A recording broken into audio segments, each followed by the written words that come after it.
ఏ రోజు కూడా కడుపు మండిందండి కార్యకర్తకి. మేము చాలా క్లారిటీగా ఉన్నాం.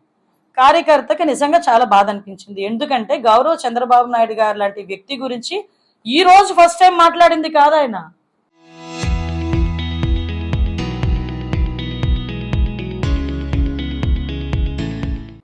ఇంతకు ముందు నుంచి కూడా ఎప్పుడు ఆయనకి నేను వెనకబడిపోతున్నాను జగన్మోహన్ రెడ్డి కళల్లోంచి అని అనుకున్నాడు అనుకోండి, ఈయన బయటకు వచ్చి నోటుకు వచ్చినట్టు తిట్టు వెళ్ళిపోయేవాడు. అసెంబ్లీ సాక్షిగా గౌరవ్ చంద్రబాబు నాయుడు గారిని ఆ రోజు సతీమణి గురించి కూడా తప్పుడు మాటలు మాట్లాడితే ఆ రోజు కన్నీళ్లు పెట్టుకుని బయటకు వచ్చారే కానీ ఆ పెద్ద మనిషి ఏ రోజు కూడా ఎవరి మీద కక్ష సాధించుకోవాలి లేకపోతే మేము ఏదో చేయాలన్న ఆలోచన మాకు లేదండి. ఈ రోజు వీళ్ళు చేస్తున్న రాజకీయాల గురించి కూడా చూడాలి. ఒక్కొక్కడు బయటకు వచ్చి రప్పా రప్పా నరుకుతానంటాడు. ఏదైనా అంటే మేకలు కోసి దాన్నేమో ఫ్లెక్సీలకి జల్లి రప్పా రప్పా అంటాడు. మేమేం మాట్లాడకూడదు. ఇంకొకడు కేక్ కట్ చేయడానికి బయటకు వస్తాడు, పెద్ద కత్తి తీసుకొని వస్తాడు, కత్తి పట్టుకొని దాన్ని మళ్ళీ రపా రపా అని కట్ చేస్తాడు. అంటే మరి నాకు ఈ సౌండింగ్ ఏంటో నాకు అర్థం కావట్లేదు. రపా రపా అని సౌండింగ్.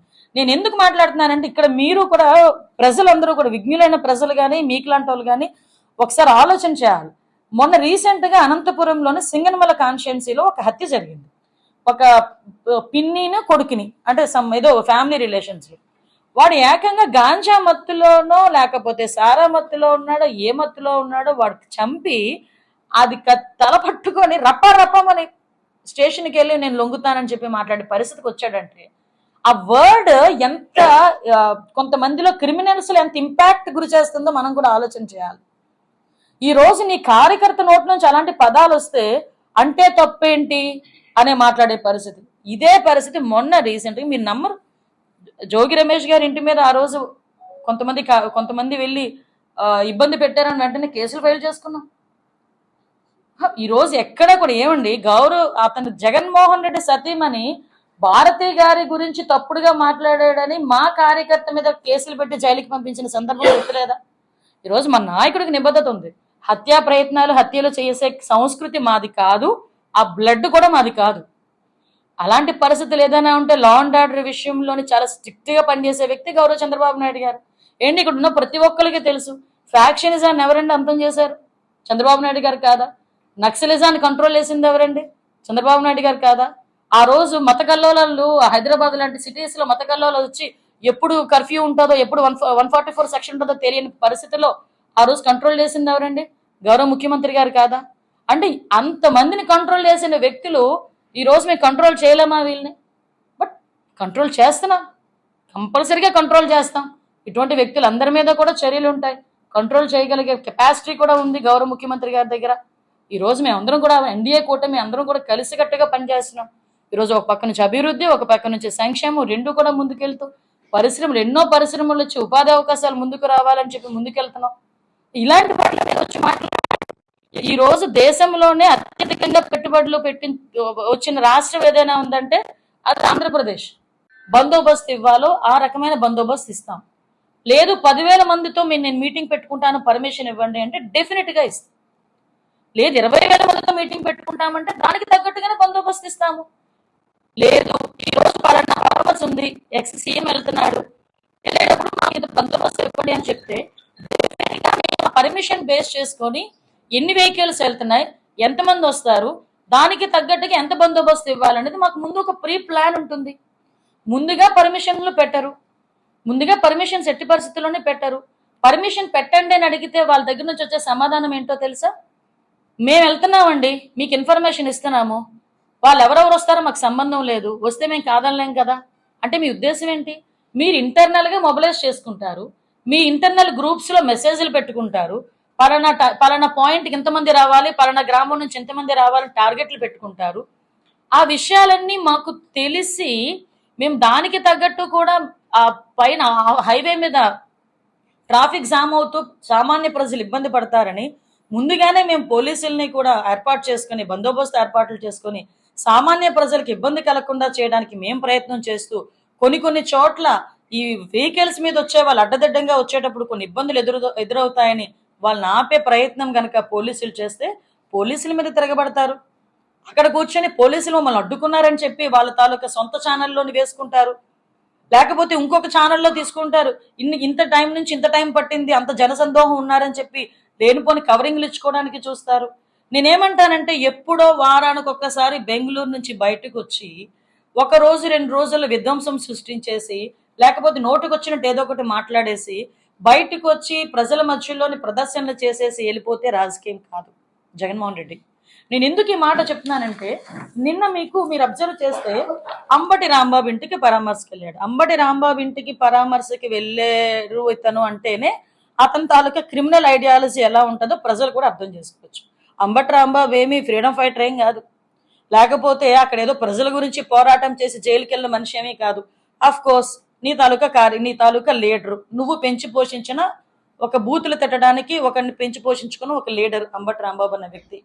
ఆ వ్యక్తి ఎలాంటి మాటలు మాట్లాడారు ఈ రోజు కొత్త కాదు అంబటి రాంబాబుకి. పోనీ బాబు నువ్వు మాట్లాడింది తప్పు అని చెప్పిన తర్వాత కూడా ఇంటి దగ్గరికి వెళ్ళి బయటకు వచ్చి ప్రెస్ లో ఎలా మాట్లాడారో కూడా మీకు తెలుసు. ఏమని మాట్లాడారు? నా ఇంటి కుక్క కూడా భయపడదు ఈ పోలీసు వాళ్ళకేని, పోలీస్ బెదిరింపులకేని, అరెస్టులకేని అని చెప్పి మాట్లాడిన సందర్భాన్ని కూడా మీకు ఇక్కడ గుర్తు చేయాలి నేను. ఎందుకంటే అంబటి రాంబాబు అనే వ్యక్తి గౌరవ చంద్రబాబు నాయుడు గారి గురించి వాళ్ళు అధికారంలో ఉండేటప్పుడు మంత్రి పదవిలో ఉండి కూడా అసెంబ్లీ సాక్షిగా చాలా వల్గర్ గా ఇంట్లో ఆడవాళ్ళని సైతం తిట్టే రకంగా మాట్లాడితే, ఆ రోజు ఇప్పుడు గౌరవ ముఖ్యమంత్రి మా చంద్రబాబు నాయుడు గారు కన్నీళ్లు పెట్టుకుని బయటకు వచ్చిన తర్వాత అదే శాపం వాళ్ళకి తగిలి ఈరోజు 151 సీట్ల నుంచి 11 సీట్లకు దిగజారిపోయి ఇప్పటికీ కూడా అసెంబ్లీ లోపలికి అడుగు పెట్టడానికి మొహం చెల్లక ఇళ్లలో కూర్చొని బయటకు వచ్చి కొన్ని సందర్భాల్లో బయటకు వచ్చి చంద్రబాబు నాయుడు గారి గురించి తిరిగి అవే బూతు పురాణాలు ప్రయోగిస్తూ ఉంటే నేను చూస్తూ ఊరుకోవాలండి? మీకు కూడా తెలియాలి, మీరు కూడా అబ్జర్వ్ చేయండి. అంటే ఒక గంటలోనో 2 గంటల్లోనో వెళ్ళిపోయే పరిస్థితి ఉన్నప్పటికీ కూడా 6 గంటలు 7 గంటలు రోడ్డు మీద ప్రదర్శనగా వీళ్ళ తాలూకా నాయకులు, వైసీపీ నాయకులు, కార్యకర్తలు రోడ్ల మీదకి వచ్చి నువ్వు పరామర్శకి వెళ్తున్నావయ్యా, అక్కడికి వచ్చి సీఎం సీఎం జై జగన్ మాటలేంటి? చావుకి వెళ్ళినా అక్కడ కూడా సీఎం సీఎం అని అరుస్తారు, పరామర్శకి వెళ్ళినా అక్కడ కూడా అలాగే అరుస్తారు. వాట్ ఎవర్ ఇట్, అది మీ విజ్ఞతకు వదిలేయాలి. కానీ నువ్వు పరామర్శ అని పేరు చెప్పుకొని ఆ ఇంట్లో ఉండి వాళ్ళని పరామర్శించే టైం కన్నా రోడ్డు మీద దండాలు పెట్టుకొని వెళ్ళే టైం నువ్వు ఎంత తీసుకుంటున్నావో ఒకసారి అర్థం అవుతుందా? ప్రజలకు అర్థం అవ్వాలి. నేను అతన్ని ఎప్పుడు కూడా మేము అతనికి చెప్పే పరిస్థితి కూడా లేదు, ఎందుకంటే అతను అంత మూర్ఖుడు. వాళ్ళ నాయకులు కూడా చెప్పే పరిస్థితి లేదు. లిటరలీ నేను ఎందుకు ఈ పదం ఈ రోజు ఉపయోగిస్తున్నానంటే చాలా ఇష్యూస్. అతను రోడ్డు మీద బయటకు వచ్చాడంటే విధ్వంసం సృష్టించడానికే వస్తున్నాడు తప్పించి ఏ రోజు కూడా ప్రజా సంక్షేమం గురించి కానీ ప్రజా ఉపయోగపడే పరిస్థితి కానీ ఒక్కటి కూడా కనిపించట్లేదు. వచ్చి కూడా అఫ్ కోర్స్ వాళ్ళ కార్యకర్తల అంబటి రాంబాబు నాయకుడిని ఆటోమేటిక్గా పొగుడుతాడు అనుకోండి, అది వేరే విషయం. అది ఆయన ప్రెస్ మీట్కి ఆయన విజ్ఞతగా వదిలేస్తాను. కానీ నేను చెప్పేది ఏంటంటే మీరు పర్మిషన్ పెట్టండి. మీకు ఒకటే అడుగు చెప్తున్నా, ఈ 1.5 సంవత్సరంలో ఏ రోజైనా వైఎస్ఆర్సీపీ నాయకుల్ని మేము హౌస్ అరెస్ట్ చేశామా అండి? మీరు ఎక్కడైనా విన్నారా హౌస్ అరెస్ట్ చేశామని? కానీ ఎక్కడైనా మేము అబ్స్ట్రక్ట్ చేశామా? వాళ్ళు వచ్చి మా విధుల్ని, మా పోలీసులు చేసే విధులను ఆటంకపరుస్తున్నారని మేము ఇబ్బందులు పడి తిరిగి వాళ్ళ మీద ఏదైనా కేసు పెడితే తిరిగి వాళ్ళు బయటకు వచ్చి వాళ్ళ సొంత మీడియాల్లో, వాళ్ళ సాక్షి మీడియాలో బయటకు వచ్చి ఏమని మాట్లాడతారు? పోలీసులు జులుం నశించాలి, పోలీసులు అడ్డగోలుగా వ్యవహరిస్తున్నారు, పోలీసులు అంతు తేలుస్తామని చెప్పి పోలీసుల మీద తిరిగి దుర్భాషలు ఆడే పరిస్థితి కనిపిస్తా ఉంది. 6 గంటలు 7 గంటలు మీరు రోడ్ల మీద ఈ రకంగా ట్రాఫిక్ ని ఇబ్బంది పెడుతూ, ప్రజల్ని ఇబ్బందులు పెడుతూ మీరు చేస్తున్న ఈ ప్రదర్శనలు ఎవరి గురించి అని అడుగుతున్నా. అంటే మీ తాలూకా అంటే ప్రాబల్యం పెంచుకోవడానికని మీరు అనుకుంటున్నారు, కానీ ప్రజలు ఎంత ఇబ్బందులు పడుతున్నారు అన్నది ప్రజలు అనుకుంటున్నారు. ఈ విషయంలో ఎట్టి పరిస్థితుల్లోనే కూడా మీరు కేసులు ఫైల్ చేయాలి. ఎందుకంటే వాళ్ళు వితౌట్ పర్మిషన్ వెళ్ళారు. మీరు పర్మిషన్ పెట్టండి, పర్మిషన్ పెట్టుకోండి అంటే కనుక పర్మిషన్ పెట్టుకుంటే ఇన్ని వెహికల్స్ ఇంతమంది జనం అని చెప్పి మేము చెప్తాం కాబట్టి దానికి పర్మిషన్ పెట్టరంట, ఎంతమంది వస్తారో చెప్పరంట. కానీ ఇలా రోడ్ల మీదకి వచ్చి 6 గంటలు 7 గంటలు ప్రదర్శనలు చేస్తారంట. దీనికి కూడా ప్రజలు కూడా ఆలోచన చేసుకోవాలి. ఇదే పరిస్థితులు ఉంటే కనుక రేపు పొద్దున్న ఏదైనా అంబులెన్స్ వెళ్తుంది, అందులోనే ప్రాణాపాయ స్థితిలో ఉన్నవాడు ఉంటాడు. రేపు పొద్దున్న చిన్నపిల్లలు స్కూల్కి వెళ్ళే పరిస్థితిలో ఉంటారు. రేపు పొద్దున్న ఇది ఎగ్జామినేషన్స్ సంబంధించి ఎగ్జామ్స్ కూడా జరుగుతున్నాయి. ఎగ్జామినేషన్ టైం అయిపోయి ఎగ్జామ్ రాయలేని పరిస్థితుల్లో కొంతమంది విద్యార్థులు ఉంటారు. హైవేలోని కనీసం ఒక స్పీడ్ బ్రేకరే పెట్టరండి నేషనల్ హైవేస్ లో. అటువంటిది ఈ రోజు వీళ్ళు ఇంతమంది అంటే రకంగా చెప్పాలంటే ఒక రౌడీ మోకలు నేసుకొని క్యాన్వై కావాలి ప్రజాస్వామ్యంలో ప్రతి నాయకులు కూడా చేసే పని. అయితే ఒక క్రిమినల్ ఐడియాలజీ ఉన్న జగన్మోహన్ రెడ్డి లాంటి ఒక రాజకీయ నాయకుడు చేసే వ్యవహారాలు కానీ, అతను చేస్తున్న పరామర్శలా లేక ప్రదర్శనలా తెలియక ప్రజలు పడుతున్న ఇబ్బందులు కానీ, ఇవన్నీ కూడా ఒకసారి ప్రజల్ని కూడా ఎడ్యుకేట్ చేయాలి, ప్రజలకు తెలియజెప్పాలి. ఎందుకంటే మేము ప్రజాస్వామ్యంలో ఉన్నాము, ఈరోజు అధికార పక్షంలో ఉన్నాము. మేము ఫస్ట్ ఆన్సరబుల్ ఎవరికైనా ఉంది అంటే అది ప్రజలకు ఆన్సరబుల్ అయి ఉండాలి, ప్రజలకి మేము సమాధానం చెప్పుకోగలగాలి. ఎందుకంటే ఇప్పుడు మేము ఎవరికైనా ఏదైనా విషయం చెప్పినా కూడా అది ప్రజలకి సమాధానం చెప్పి ప్రజల్ని మేము మెప్పించగలిగితే మేము అది విన్ అయినట్టే. కాకపోతే ఒక మూర్ఖపు ఆలోచనలతో ఒక క్రిమినల్ ఐడియాలజీతో ఉన్న వైఎస్ఆర్సీపీ నాయకుడు జగన్మోహన్ రెడ్డి ఈ మధ్య కాలంలో చేస్తున్న పరామర్శలు అవనియండి, వాటెవర్ మేబీ ఏదవనియండి, అవి పరామర్శల ప్రదర్శనల అర్థం కాక కూడా చాలా ఇబ్బందులు పడే పరిస్థితి కనిపిస్తూ ఉంది. ఫర్ ఎగ్జాంపుల్ లాస్ట్ 5 సంవత్సరాల్లో కూడా చూసుకుంటే గుంటూరులోని మిర్చి రైతుల మీద ఏదో దాడులు జరిగిపోయినాయి, మిర్చి రైతుల మీద పరామర్శించేస్తానని చెప్పేసి వెళ్ళిన తర్వాత అదే మిర్చి యార్డ్లోని రైతుల మీద అదే వైఎస్ఆర్సీపీ నాయకులు దాడి చేస్తారు. ఆ మిర్చి యార్డ్ దగ్గరికి రావటానికి ఇంటి దగ్గర నుంచి కనీసం కొన్ని కిలోమీటర్లైనా కూడా గంటల తరబడి ప్రదర్శనలు చేస్తారు. దారి పొడుగున వైఎస్ఆర్సీపీ కార్యకర్తలు బయటకు వచ్చి రపారపా నరుకుతామని చెప్పి రికార్డులు పట్టుకుంటారు. మళ్ళా తిరిగి అదే మిర్చి యార్డ్లోని బస్తాలు దొంగిలించేసి రైతుల కళ్ళలో కారం కొడతారు. అంటే వీళ్ళ తాలూకా పరామర్శ ప్రదర్శన ఎలా జరుగుతుందో ఒకసారి మీరు కూడా అర్థం చేసుకోవచ్చు. అలాగే మీకు తెలుసు మనోడు పరామర్శ చేసే పరిస్థితులు కూడా ఎలా ఉంటాయంటే, ఇప్పుడు మన రీసెంట్గా తెనాలిలోని ఒక గంజాయి నిందితుల్ని కూడా వెళ్ళి పరామర్శించిన సంఘటన మీ అందరికీ కూడా తెలుసు. అంటే ఒక గంజాయి నిందితుల్ని రౌడీ షీటర్ని కూడా పరామర్శించడానికి వెళ్ళి అక్కడ కూర్చొని వాళ్ళ తాలూకా వైభోగాన్ని ఒక గంజాయి నిందితుల గురించి, రౌడీ షీటర్ల గురించి వాళ్ళు ఏదో దేశోద్ధారకుల్లా కూర్చొని మాట్లాడి అక్కడ కూడా ప్రభుత్వాన్ని, సీఎం గారిని, డిప్యూటీ సీఎం గారిని, లోకేష్ గారిని నిందించే పరిస్థితి కూడా కనిపిస్తూ ఉంది. ఇదే కాకుండా మీ అందరికీ తెలుసు అనంతపురం దగ్గర హెలికాప్టర్ డ్రామా ఎలా నడిచిందో. వీళ్ళ నాయకులే వెళ్తారు, ముందుగా వీళ్ళ తాలూకా కార్యకర్తలే వెళ్తారు, దాన్ని ధ్వంసం చేస్తారు, తిరిగి సెక్యూరిటీ ల్యాబ్సెస్ ఉన్నాయని చెప్పి గవర్నమెంట్ మీద నెపం వేసే పరిస్థితి. మీ అందరికీ తెలుసు పల్నాడులోని రెంటపాల గ్రామంలో ఏం జరిగిందో. రెంటపాల గ్రామంలో కూడా ఒక బెట్టింగ్ పరిస్థితిలో చనిపోయిన ఒక వ్యక్తి తాలూకా విగ్రహావిష్కరణకి వెళ్తూ దాంట్లోని వాళ్ళ తాలూకా కార్యకర్తే సింగయ్య అనే వ్యక్తి అతని కారు కిందే పడి చనిపోయినా కూడా మానవత్వం లేకుండా పక్కకి ఇసిరేసి మళ్ళా తిరిగి క్యాన్వాయిన్ అంతటిని ముందుకు తీసుకెళ్లి అందులో ఇంకొక 2 యువకులు చనిపోవడానికి ప్రధానమైన కారణమైన వ్యక్తి జగన్మోహన్ రెడ్డి. కానీ ఎక్కడ కూడా చిన్నది కూడా రియలైజేషన్ లేకుండా మళ్ళా తిరిగి బయటకు వచ్చి ప్రభుత్వం మీద ఆ నెపాన్ని నెట్టివేయటానికి అదే సింగయ్య కుటుంబ సభ్యుల్ని అతని ఇంటికి పిలిపించుకొని కూర్చోబెట్టి ఏంటది అంబులెన్సులు ఎక్కించినంత వరకు బాగానే ఉన్నాడు, అంబులెన్సులు ఎక్కించిన తర్వాత ఏదో జరిగింది అన్నట్టుగా కావాలని కదల్లి దాన్ని వాళ్ళ కుటుంబ సభ్యుల చేత ప్రొజెక్ట్ చేయడానికి చూశారు. కానీ అక్కడ ఏమి జరిగింది ఏంటి అన్నది క్లియర్గా, వాస్తవాలు చాలా క్లియర్గా కనిపించినాయి. సో దాంతో తర్వాత ఏమీ మాట్లాడకుండా నోరు మూసుకునే పరిస్థితి. అంటే ఏంటంటే వాళ్ళు చేసిన తప్పిదాలని కూడా అవతల వాళ్ళ మీద నెట్టేసి బుల్డోజ్ చేసి ప్రజల్ని తప్పుదోవ పట్టించే కార్యక్రమానికి శ్రీకారం చుట్టడం. అది బంగారుపాలెం, చిత్తూరుది మీకు తెలుసు. వైఎస్ఆర్ మన పోలీసుల మీద అప్పుడు చాలా దురుసుగా ప్రవర్తించడమే కాదు, ఆ పోలీసుల తాలూకా చొక్కాని చింపేసి ఒక పోలీస్ కానిస్టేబుల్కి గాయాలైనా కూడా పట్టించుకోకుండా వెళ్ళిపోయే పరిస్థితి. అంతే. మరీ దారుణం ఏంటంటే అతగాడు వెళ్ళేది మామిడి రైతుల్ని పరామర్శించడానికి వెళ్తాడు, కానీ అదే మామిడికాయల్ని రోడ్డు మీద పోసి వారి కార్యకర్తలు ఉంచితే అదే మామిడికాయలు తొక్కించుకొని వెళ్తాడు ఆయన. అంటే ఇదేం పరామర్శ అంటే నాకు అర్థం కావట్లే, ఇదేమి నిరసన అంటే నాకు అర్థం కావట్లే. ఇలాంటి పరామర్శలు, ఇలాంటి నిరసనలు ఎక్కడైనా చూసామా? ఇవన్నీ జరుగుతూనే ఉంటాయి. కానీ బయటకు వచ్చిన తర్వాత మాట్లాడే మాటలు ఎలా ఉంటాయంటే, పోలీసులు మా మీద అక్రమంగా కేసులు పెట్టారు, లేకపోతే పోలీసులు మమ్మల్ని అడ్డుకున్నారు. ఒక్క నిమిషం అండి, నేను ఒక మాట చెప్పాలి. యాజ్ ఎ హోమ్ మినిస్టర్, ఒక గవర్నమెంట్ సైడ్ ఉన్నాం కాబట్టి నేను ఒక మాట చెప్తున్నాను. ఇప్పుడు ఎక్కడైనా ఒక మీటింగ్ పెట్టుకుంటారా, 5,000 మందితో మీటింగ్ పెట్టుకుంటాం, పర్మిషన్ ఇవ్వండి అంటే ఇస్తాం. మాట్లాడారనడానికి కాదు, ఒకసారి ప్రీవియస్ హిస్టరీ చూడండి, అతను ఎన్ని రకాలుగా ఎన్ని మాట్లాడారు. నేను ఒకటే మాట్లాడుతున్నా, వాళ్ళ కుటుంబ సభ్యులు, వాళ్ళ తండ్రి, అంబటి రాంబాబు గారి భార్య, లేకపోతే అంబటి రాంబాబు గారు కూతురు బాధపడకూడదని నేను చెప్పడానికి నేను మంచిది కాదు. కోర్స్ అది వాళ్ళ సొంత విషయం. కానీ నేనేమంటానంటే బయటకు వచ్చి మాట్లాడేటప్పుడు ప్రీవియస్లీ అంబటి రాంబాబు ఏం మాట్లాడారు అన్నది కూడా వాళ్ళు కూడా గ్రహించుకోవాలి. నిజంగా అంబటి రాంబాబు మాట్లాడిన మాటల్ని వాళ్ళ కుటుంబంలో సభ్యులు సమర్థించారే అనుకోండి, అది వాళ్ళ విజ్ఞతకు వదిలేయాలి, అది పక్కన పెట్టండి. అలాంటి వ్యక్తిని పరామర్శించడానికి వచ్చిన వ్యక్తి జగన్మోహన్ రెడ్డి. వాడు మీరు నవ్వుతారు. అరౌండ్ ఎన్ని గంటలకు వచ్చాడంటే ఆయన 10:40 అనుకుంటా స్టార్ట్ అయ్యాడు. అక్కడ 10:40 స్టార్ట్ అయిన పెద్ద మనిషి వాళ్ళ ఇంటి దగ్గరికి వెళ్ళేసరికి ఎంతైంది తెలుసా అండి?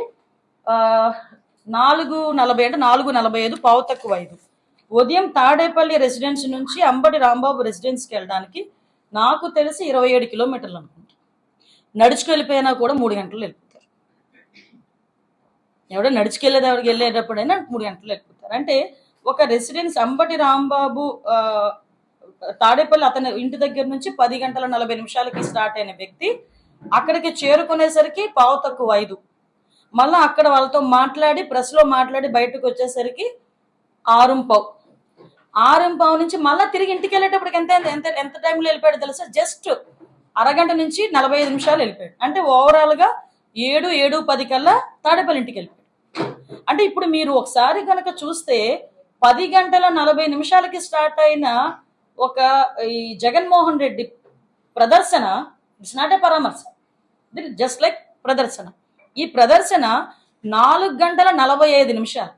మీరు నేను మొత్తం మీకు చూపించమంటే కెమెరాస్లో నా దగ్గర డ్రోన్స్ పెట్టుకున్నాము, మేము చాలా మంది వాళ్ళ సాక్షి టీవీలో కూడా ఫాలో అయ్యారు అందరూ కూడా. ఒకసారి విజువల్స్ చూస్తే ఎత్తి కొడితే వెనకాతల ఒక 200-300 మంది లేరు. పోనీ హయ్యర్ సైడ్ ఒక 500 మంది ఉన్నారే అనుకుందాం.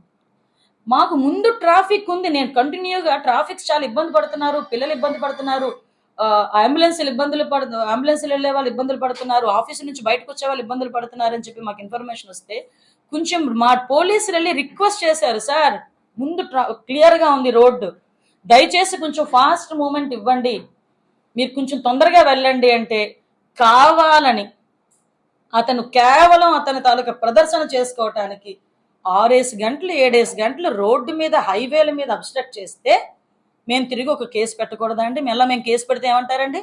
అక్రమ కేసు పెట్టారు. రేపొద్దున మళ్ళీ మన జోగి రమేష్ని పంపించడానికి ట్రై చేస్తున్న జగన్మోహన్ రెడ్డి వంటి వాళ్ళ మీద ఎందుకు చర్యలు తీసుకోకూడదు అని నేను ఈరోజు ప్రజలను అడుగుతున్నాను. వీళ్ళే కదా రేపొద్దున అతను ఏ ప్రదర్శన చేసిన ప్రీవియస్ హిస్టరీస్ కూడా చూడండి. అంటే ఈరోజు లడ్డూలోని కల్తీ నెయ్యి ఉపయోగించారు అని చెప్పి ఆ రోజు గౌరవ ముఖ్యమంత్రి గారు చెప్తే దానికి సంబంధించి కాదు కూడదు అని చెప్పడానికి అక్కడ ఏదో ఒక ఫ్లెక్సీ ఒకటి పెడితే ఆ ఫ్లెక్సీ తీసేసేయటానికి ఇతను కావాలని వెళ్ళి గొడవ పెట్టుకొని ఇంటెన్షనల్గా చంద్రబాబు నాయుడు గారు గౌరవ సీఎం గారిని తిట్టి మళ్ళా తిరిగి అతను రిమాండ్కి వెళ్తే ఆ వ్యక్తిని పరామర్శించడానికి వెళ్ళి అంటే జరిగిందే మహాపాపం. తిరుమల కొండ మీద జరిగింది మహాపాపం, మామూలు పాపం కూడా కాదు. ఆ కలియుగ వెంకటేశ్వర స్వామి సన్నిధిలో జరిగిన పాపాన్ని మహాపాపం కింద తీసుకోవాలి. ఆ మహాపాపం గురించి ఎవరో ఫ్లెక్సీ వేస్తే ఆ ఫ్లెక్సీ దించడానికి ఈ నెల్లి చంద్రబాబు నాయుడు గారిని గౌరవ సీఎం గారిని తిడితే దానికి పోలీసులు కేసు పెట్టి, అదేవిధంగా పోలీసులు కూడా అబ్స్ట్రక్ట్ చేశారని పోలీసులు కేసు పెట్టి రిమాండ్కి పంపిస్తే అతన్ని పరామర్శించడానికి వెళ్తున్నానని చెప్పి ఇంత విధ్వంసాన్ని సృష్టించడానికి ప్రయత్నం చేస్తుంటే మేము ఒకటే చెప్తున్నా, ఈరోజు ప్రజలకు అప్పీల్ చేస్తున్నా, రాజకీయ నాయకులు రాజకీయాలు చేసుకుందాం, ప్రజలకు ఇబ్బందులు పడకుండా రాజకీయాలు చేద్దాం, ప్రజల్ని ఇబ్బందులు పెట్టకుండా రాజకీయాలు చేద్దాం. అంతే తప్పించి మీ ప్రాబల్యం గురించి లేకపోతే మీరు టీవీలో చూపించుకోవడానికి ఒక ఛానల్ రాస్తాడు నిన్న ఏంటట 6 గంటల పాటు స్తంభించిపోయిన ట్రాఫిక్, హైవే మీద స్తంభించిపోయిన ట్రాఫిక్. ఆ ఒక్క పదం చాలండి నిజంగా మేము కేసులు పెట్టాలంటే. ఆ ఒక్క ఛానల్ స్క్రోలింగ్ చూసి చాలు మేము నిజంగా పెట్టాలంటే. ఎప్పుడైనా హైవేని అబ్స్ట్రక్ట్ చేస్తే 10 నిమిషాలు అబ్స్ట్రక్ట్ చేస్తేనే నాన్ బెయిలబుల్ వారెంట్ ఇష్యూ చేస్తారు. అలాంటిది 6 గంటలు స్తంభించిపోయింది. జనసముద్రం ఉందో లేదో అక్కడ ఉన్న వాళ్ళు చూసారండి. నా దగ్గర డ్రోన్ షాట్స్ ఉన్నాయండి, ఎంతమంది జనాలు ఉన్నారు. నేను చూపించడానికి ఈరోజు రెడీగా ఉన్నా, ప్రజలకు చూపించడానికి. ఎంతమంది ముందు ఎంత ప్లేస్ ఖాళీ ఉంది వెళ్ళేదానికి, వెనకాతల ఎంతమంది జనాలు ఉన్నారు, ఇవన్నీ మేము చూపించగలం. కాకపోతే నేను చెప్పేది ఏంటంటే ఈరోజు ప్రజలని మభ్యపెట్టడానికి, అంటే వీళ్ళు ఎలా ఉంటుందంటే వీళ్ళు తప్పులు చేసి మా మీద తిరిగి తప్పులు నెట్టేద ప్రయత్నంలో సిద్ధహస్తులు వైఎస్ఆర్సీపీ నాయకులు. ఆ రోజు కూడా వాళ్ళ బాబాయిని గొడ్డలు వేటి వేసేసి చంపించేసి దాన్ని తీసుకొచ్చి గౌరవ చంద్రబాబు నాయుడు గారి మీద నెట్టడానికి ప్రయత్నం చేసి ఆ ప్రయత్నంలో విఫలమయ్యి మళ్ళా తర్వాత తతంగం అంతా ఏం జరిగిందో మీ అందరికీ కూడా తెలుసు. ఏ రోజు కూడా కడుపు మండిందండి కార్యకర్తకి. మేము చాలా క్లారిటీగా ఉన్నాం. కార్యకర్తకి నిజంగా చాలా బాధ అనిపించింది. ఎందుకంటే గౌరవ చంద్రబాబు నాయుడు గారు లాంటి వ్యక్తి గురించి ఈ రోజు ఫస్ట్ టైం మాట్లాడింది కాదు ఆయన. ఇంతకు ముందు నుంచి కూడా ఎప్పుడు ఆయనకి నేను వెనకబడిపోతున్నాను జగన్మోహన్ రెడ్డి కళల్లోంచి అని అనుకున్నాడు అనుకోండి, ఈయన బయటకు వచ్చి నోటుకు వచ్చినట్టు తిట్టు వెళ్ళిపోయేవాడు. అసెంబ్లీ సాక్షిగా గౌరవ చంద్రబాబు నాయుడు గారిని ఆ రోజు సతీమణి గురించి కూడా తప్పుడు మాటలు మాట్లాడితే ఆ రోజు కన్నీళ్లు పెట్టుకుని బయటకు వచ్చారే కానీ ఆ పెద్ద మనిషి ఏ రోజు కూడా ఎవరి మీద కక్ష సాధించుకోవాలి లేకపోతే మేము ఏదో చేయాలన్న ఆలోచన మాకు లేదండి. ఈ రోజు వీళ్ళు చేస్తున్న రాజకీయాల గురించి కూడా చూడాలి. ఒక్కొక్కడు బయటకు వచ్చి రప్పా రప్పా నరుకుతాను అంటాడు. ఏదైనా అంటే మేకలో కోసి దాన్నేమో ఫ్లెక్సీలకి జల్లి రప్పా రప్పా అంటాడు. మేమేం మాట్లాడకూడదు. ఇంకొకడు కేక్ కట్ చేయడానికి బయటకు వస్తాడు, పెద్ద కత్తి తీసుకొని వస్తాడు, కత్తి పట్టుకొని దాన్ని మళ్ళీ రపా రపా అని కట్ చేస్తాడు. అంటే మరి నాకు ఈ సౌండింగ్ ఏంటో నాకు అర్థం కావట్లేదు. రపా రపా అని సౌండింగ్. నేను ఎందుకు మాట్లాడుతున్నానంటే ఇక్కడ మీరు కూడా ప్రజలందరూ కూడా విజ్ఞులైన ప్రజలు కానీ మీకులాంటి వాళ్ళు కానీ ఒకసారి ఆలోచన చేయాలి. మొన్న రీసెంట్ గా అనంతపురంలోని సింగనమల కాన్స్టిట్యున్సీలో ఒక హత్య జరిగింది. ఒక పిన్నిని కొడుకుని, అంటే ఏదో ఫ్యామిలీ రిలేషన్స్. వాడు ఏకంగా గాంజా మత్తులోనో లేకపోతే సారా మత్తులో ఉన్నాడో ఏ మత్తులో ఉన్నాడో వాడికి చంపి అది తల పట్టుకొని రప్పా రప్పమని స్టేషన్కి వెళ్ళి నేను లొంగుతానని చెప్పి మాట్లాడే పరిస్థితికి వచ్చాడంటే ఆ వర్డ్ ఎంత కొంతమందిలో క్రిమినల్స్ ఎంత ఇంపాక్ట్ గురి చేస్తుందో మనం కూడా ఆలోచన చేయాలి. ఈ రోజు నీ కార్యకర్త నోటి నుంచి అలాంటి పదాలు వస్తే అంటే తప్పేంటి అనే మాట్లాడే పరిస్థితి. ఇదే పరిస్థితి మొన్న రీసెంట్గా మీరు నమ్మరు, జోగి రమేష్ గారి ఇంటి మీద ఆ రోజు కొంతమంది వెళ్ళి ఇబ్బంది పెట్టారని వెంటనే కేసులు ఫైల్ చేసుకున్నాం. ఈ రోజు ఎక్కడ కూడా ఏమండి అతను జగన్మోహన్ రెడ్డి సతీమణి భారతి గారి గురించి తప్పుడుగా మాట్లాడాడని మా కార్యకర్త మీద కేసులు పెట్టి జైలుకి పంపించిన సందర్భం గుర్తులేదా?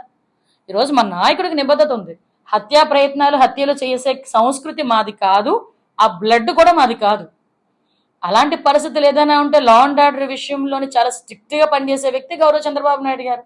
ఏంటి ఇక్కడ ఉన్న ప్రతి ఒక్కరికి తెలుసు ఫ్యాక్షనిజాన్ని ఎవరండి అంతం చేశారు? చంద్రబాబు నాయుడు గారు కాదా? నక్సలిజాన్ని కంట్రోల్ చేసింది ఎవరండి? చంద్రబాబు నాయుడు గారు కాదా? ఆ రోజు మత కల్లోలాలు హైదరాబాద్ లాంటి సిటీస్ లో మత కల్లోలాలు వచ్చి ఎప్పుడు కర్ఫ్యూ ఉంటుందో ఎప్పుడు 144 సెక్షన్ ఉంటుందో తెలియని పరిస్థితిలో ఆ రోజు కంట్రోల్ చేసింది ఎవరండి? గౌరవ ముఖ్యమంత్రి గారు కాదా? అంటే అంతమందిని కంట్రోల్ చేసిన వ్యక్తులు ఈ రోజు మేము కంట్రోల్ చేయలేమా వీళ్ళని? బట్ కంట్రోల్ చేస్తున్నాం, కంపల్సరీగా కంట్రోల్ చేస్తాం. ఇటువంటి వ్యక్తులు అందరి మీద కూడా చర్యలు ఉంటాయి. కంట్రోల్ చేయగలిగే కెపాసిటీ కూడా ఉంది గౌరవ ముఖ్యమంత్రి గారి దగ్గర. ఈ రోజు మేమందరం కూడా ఎన్డీఏ కూటమి అందరం కూడా కలిసికట్టుగా పనిచేస్తున్నాం. ఈరోజు ఒక పక్క నుంచి అభివృద్ధి, ఒక పక్క నుంచి సంక్షేమం, రెండు కూడా ముందుకెళ్తూ ఎన్నో పరిశ్రమలు వచ్చి ఉపాధి అవకాశాలు ముందుకు రావాలని చెప్పి ముందుకెళ్తున్నాం. ఇలాంటి వాటి మీద వచ్చి ఈ రోజు దేశంలోనే అత్యధికంగా పెట్టుబడులు వచ్చిన రాష్ట్రం ఏదైనా ఉందంటే అది ఆంధ్రప్రదేశ్. చరిత్ర సృష్టించినోడు ఇప్పుడు ఆ చరిత్రని తిరగరాయబోతున్నాడు. అబద్ధాల గోడల్ని బద్దలు కొట్టి నిజాలను రాగా మీ ముందుంచబోతున్నాడు. నిజమైన వార్తల కోసం వెంటనే డౌన్లోడ్ చేసుకోండి రా యాప్ని.